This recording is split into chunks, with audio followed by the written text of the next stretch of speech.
Conversation 34 wada sheekaysiga 34aad. What's your mother's name? Hooyada magaceed. What's waa maxay? Your mother's name. Hooyada magaceed. My mother's name.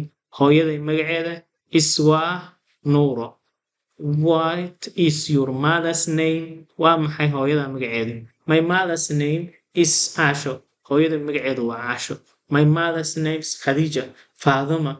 Whatever. Magaca la magaceedu yahay. What's your mother's name? Hooyada magaceedu waa maxay? My mother's name is hooyada magaceedu waa saa. Where xagee does she iyadu work ay ka shaqaysaa? Where does she work? Xagee ka shaqaysaa? She works waxay ka shaqaysaa at home guriga. Guriga ay iska joogtaa. Where does she work? Xagee ka shaqaysaa? Where does she work? Xagee ka shaqaysaa? She works waxay ka shaqaysaa.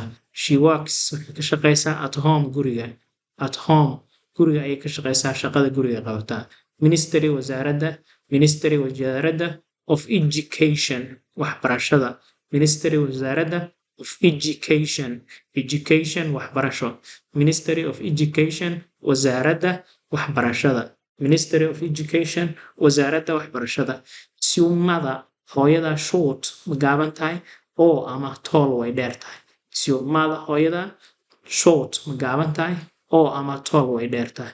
My mother hooyaday is tall way dheer tahay. My mother is tall hooyaday way dheer tahay. Is your father aabaha old duqmiya or ama young waa dhalinyaro.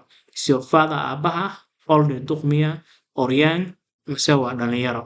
My father aabahay is young waa dhalinyaro. My father aabahay is young waa dhalinyaro.